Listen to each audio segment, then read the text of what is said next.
Hello YouTube, this is Hungry Man DJ, and tonight I am making the video that I wish I could have found about a month ago. I'm comparing two very similar moving headlights, the Chauvet Intimidator Spot 110 and the Uking B242. So these lights are so similar. I mean, if you just look at them by size, this is the Uking, this is the Chauvet. They're like super identical in size. The Chauvet has a stated wattage of 38 watts at 240 volts, and the Uking has a stated wattage of 25 watts at 230 volts.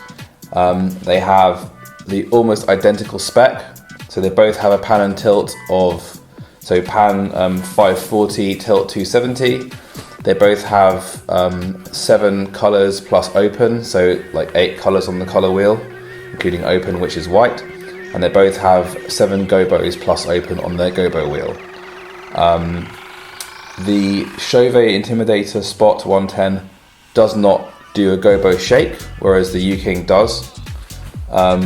So the Uking actually has a tiny edge on the Chauvet in terms of feature set. But they're really similar lights, and the main difference is the price. The Uking is around £60, either on eBay or from Uking's website. The Chauvet Intimidator Spot 110 is around £150. So it's almost triple the price. So the big question is it triple the quality? So in this video, let's power them both on now to hear them go through their reset cycle.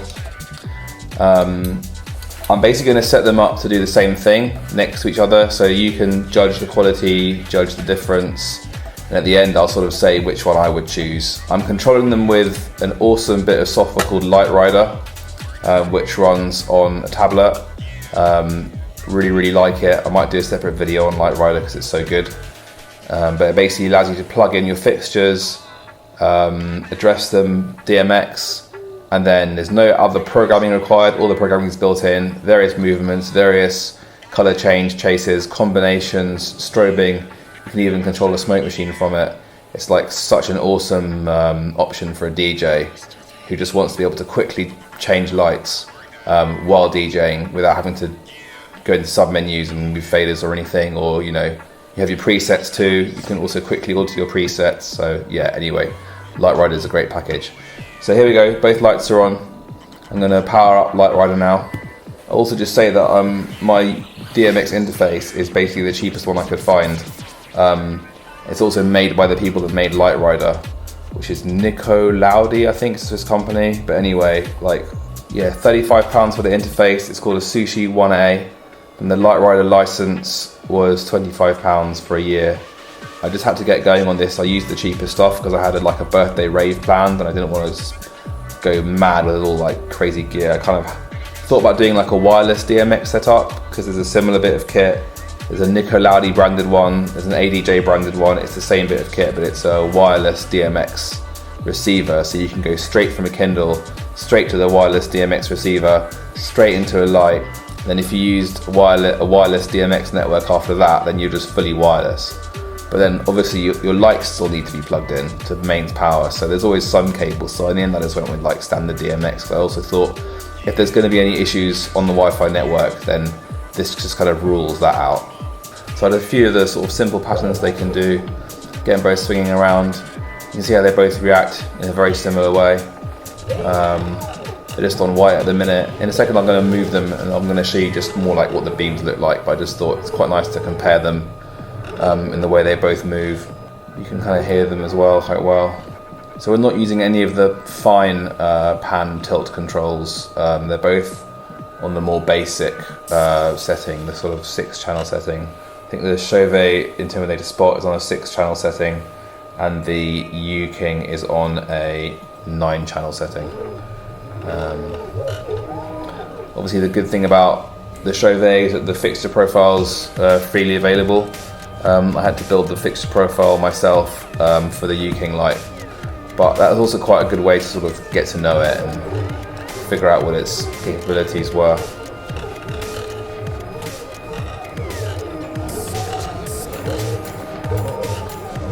I did think that the Chauvet was maybe a bit quieter, but I don't think that anymore, because actually my first time having just these two lights sitting next to each other. So yeah, in a minute we'll get some smoke going, and we'll just do a few more kind of beam effects and chase effects, and you can then see exactly what the lights can both do, and then I'll do a little bit of a roundup. So this is Lightrider. As I've said, I really like this software. It's so simple to use. Over here, different color chase options like disco ball, rainbow, carousel.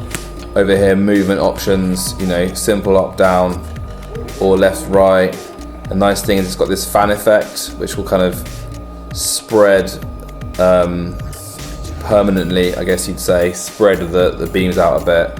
And you've also got this shift effect where you've got multiple lights, it will kind of shift them so they're all slightly out of phase, so you get like nice wave effects. It's got it'll listen to sound, so it can tell what BPM the music is at. You can quite easily change the movement settings.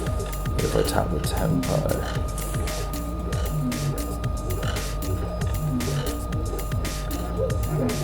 Yeah, you can quite easily do it so that all the speed is linked to the tempo of the music, sort of quarter beats or 4 beats. But yeah, it's just really great software.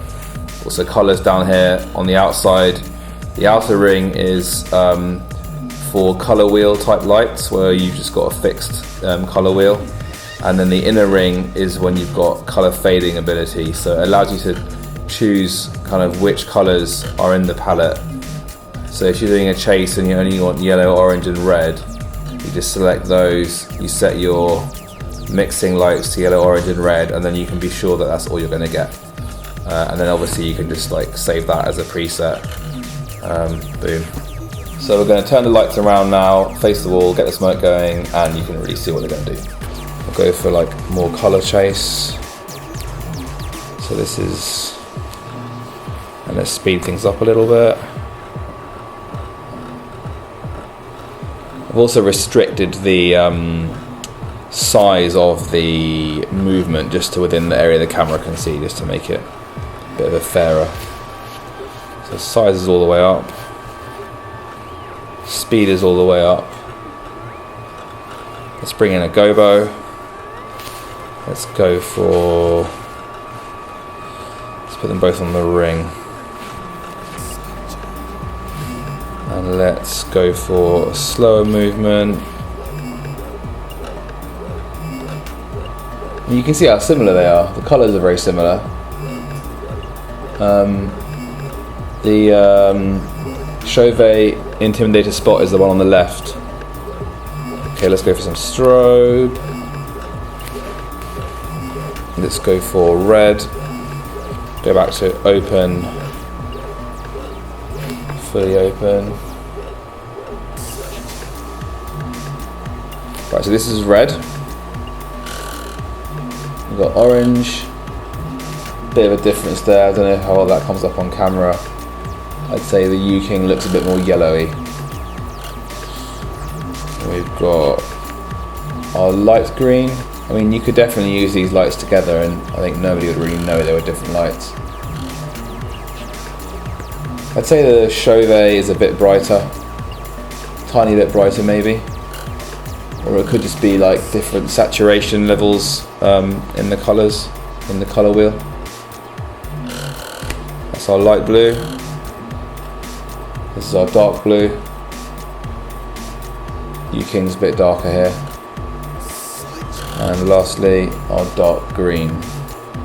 So yeah, that's all the colours. And now it's on a color cycle setting. So the Intimidator does not do split colors, whereas the Uking does. So there's the Uking doing 2 colors for me on the color wheel, whereas yeah, the Intimidator just doesn't do it. And we're going to just change the gobos, go through all the gobos. Where I can, I'm going to do comparables. Oh yeah, I'm on gobo shake right now on the B242 static gobo. The Intimidator doesn't do gobo shake, whereas the B242 does. There we go, they both got that same like pixel kind of effect. They've both got the ring, obviously. This one, the Chauvet does not have this funky little triple dot thing. So you can see both lights just going in the background as we wrap up. Pros and cons of each. I'm going to guess the Intimidator is better quality, build quality, because it's more expensive, but who knows.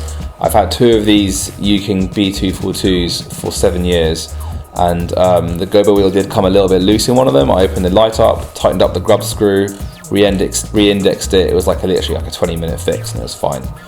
I don't know which light came first, but it seems like they're very, very similar. I'm going to guess Uking copied the Chauvet, but who knows. But as you've seen from the video, they basically do the same job. So the big question, which should I buy?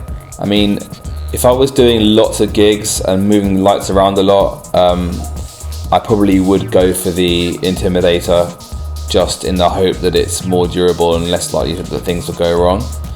But if you're just buying a couple of lights, maybe for like putting on the odd rave, the odd party at like mates' houses, maybe the odd event here and there, I definitely would say go for the Uking B242. The value for money is excellent. What you're getting for 60 quid is just amazing. You can buy 3 of them almost for the price of one of the Intimidator spots. So thanks a lot for watching. I hope that was useful, and see you on the dance floor.